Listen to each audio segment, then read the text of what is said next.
Jadi Ibu, dari hasil pemeriksaan tensi tadi, tekanan darah Ibu itu sudah berada di angka yang tinggi, yaitu di 140/90. Emang kalau tinggi itu bahaya ya, Dok? Sangat berbahaya Ibu, jadi ada kondisi yang namanya preeklamsi, di mana preeklamsi ini kalau tidak kita turunkan, itu bakal berbahaya bagi Ibu dan juga janin Ibu.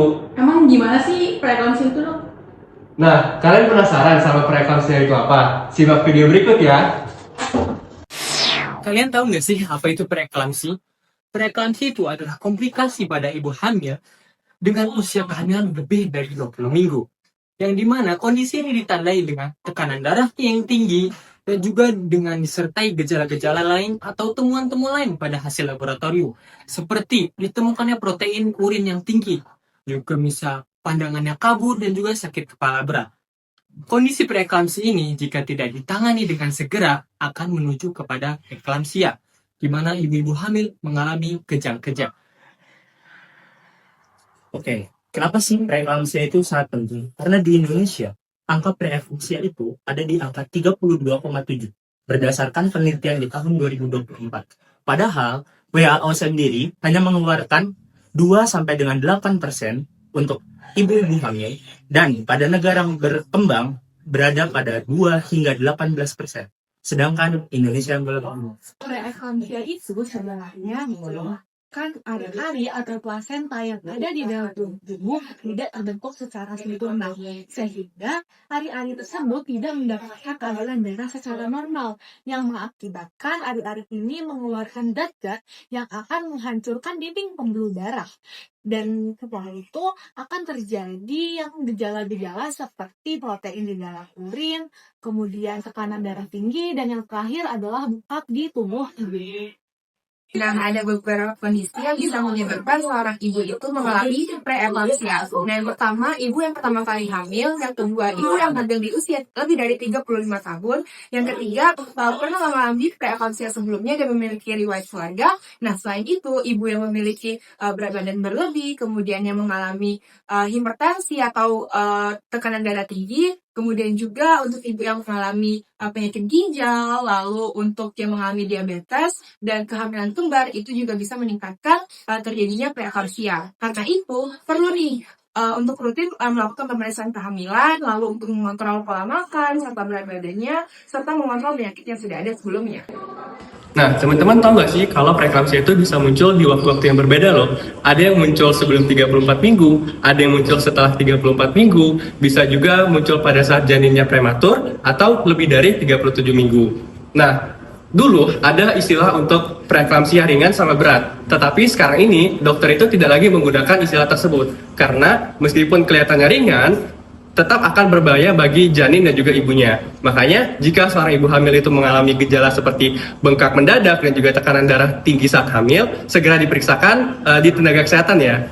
Apa aja sih tanda dan gejalanya? Nah, yang pertama, biasanya pasien mengalami tekanan darah tinggi atau hipertensi. Tekanan darah pasien biasanya bisa mencapai 140/90 ataupun bisa lebih. Yang kedua, ditemukannya protein dalam urin atau istilahnya proteinuria. Nah, kondisi ini bisa mengindikasikan adanya gangguan fungsi ginjal si pasien. Yang ketiga, itu ditemukannya bengkak atau edem. Nah, edem ini bisa terjadi di kaki, di tangan, ataupun di wajah. Yang keempat, biasanya pasien akan mengalami nyeri kepala yang sangat hebat. Yang kelima, gangguan penglihatan. Nah, gangguan penglihatan ini bisa berupa pandangan yang kabur, seperti melihat bintik-bintik ataupun kilat-kilatan cahaya. Yang keenam, nyeri perut bagian kanan atas, atau bisa dibilang pada regio epigastrium. Yang ketujuh, itu bisa terjadi mual dan muntah yang parah, yang bisa mengganggu aktivitas sehari-hari. Yang ke-8, itu bisa terjadi sesak nafas. Nah, penting banget untuk kita mengetahui semua tanda tersebut, karena jika tidak ditangani dengan serius, preeklamsia bisa menyebabkan komplikasi yang sangat serius sampai ke ancaman nyawa si ibu dan juga si janinnya. Selanjutnya adalah bahaya preeklamsia pada ibu hamil. Yang pertama adalah hipertensi berat yang dapat meningkatkan resiko stroke dan juga perdarahan pada otak. Yang kedua adalah gagal ginjal akut akibat penurunan fungsi ginjal. Yang ketiga adalah gangguan hati yang dapat meningkatkan enzim hati, ruptur hati, dan juga nyeri pada epigastrium. Yang keempat adalah gangguan paru yang dapat menyebabkan sesak nafas dan juga gangguan pernafasan. Yang kelima itu adalah gangguan pembekuan darah atau DIC yang dapat meningkatkan resiko perdarahan hebat pada ibu hamil. Yang keenam adalah eklamsia atau kejang pada ibu hamil bila tidak ditangani lebih lanjut. Yang ketujuh atau yang terakhir itu dapat menyebabkan kematian pada ibu hamil sebagai komplikasi yang paling berat. Tadi kan sudah dibahas tentang bahaya preeklamsia pada ibu. Nah, sekarang apa sih bahaya preeklamsia pada janin? Jadi, ketika aliran darah dari ibu ke janin itu berkurang, otomatis oksigen, nutrisi, dan juga zat yang dibutuhkan oleh janin itu juga akan berkurang. Efeknya apa aja sih? Yang pertama adalah intrauterine growth restriction atau terhambatnya tumbuh kembang janin di dalam perut ibu. Lalu yang kedua ada oligohydramnion atau cairan ketumban yang berkurang. Nah, nanti efeknya bayi itu bisa cacat, bisa juga saat lahir itu sampai pengguguran juga gitu. Lalu yang ketiga adalah berat perut lahir rendah atau BBLR. Nah, nanti ketika bayi itu lahirnya berat badannya kurang, itu bisa meningkatkan risiko untuk terkena infeksi, lalu tumbuh kembangnya kurang, dan juga bisa berpengaruh juga sampai ke kecerdasan bayi nanti. Untuk pencegahan yang dapat dilakukan dari awal kehamilan adalah pemeriksaan antenatal care yang rutin serta konsumsi kalsium yang cukup. Selain itu, dapat juga dilakukan pemberian aspirin dosis rendah sesuai dengan anjuran dokter. Selain itu, dapat juga diberikan edukasi kepada ibu dan juga keluarga mengenai tanda-tanda bahaya seperti sakit kepala yang hebat, pandangan kabur, dan juga nyeri perut agar ketika tanda-tandanya datang bisa segera mencari pertolongan. Selain itu, pelaksanaan farmakologis juga tak kalah penting. Ibu harus banyak beristirahat dengan posisi miring diri agar aliran darah ke ginjal dan juga janin lebih lancar. Selain itu, ibu juga harus mengurangi aktivitas fisik, rutin kontrol tekanan darah dan pergerakan janin, serta menjaga asupan gizi dengan cara memperbanyak cairan dan mengurangi asupan garam.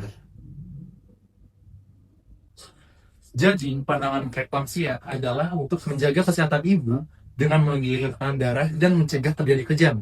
Lalu, menyiapkan waktu persalinan yang aman bagi ibu dan bayi. Nah, untuk mengontrol tekanan darah, biasanya dokter akan memberikan obat yang aman bagi ibu hamil seperti labetalol, nifedipin, atau hidralazine. Dan untuk mencegah terjadinya kejang pada preeklamsia berat, biasanya dokter akan memberikan magnesium sulfat. Dan perlu diingat bahwa obat-obatan tersebut sifatnya sementara. Satu-satunya cara untuk menyembuhkan preeklamsia adalah dengan melahirkan. Oleh karena itu, jika kondisi kehamilan sudah cukup bulan atau kondisi ibu dan janin memburuk, dokter akan menyarankan persalinan setelah kondisi ibu telah stabil. Nah, kalian pasti sudah tahu kan apa itu preeklamsia? Ingat, deteksi dini bisa menyelamatkan 2 nyawa sekaligus, ibu dan juga anak. Karena dengan ibu yang sehat, bayi pun selamat.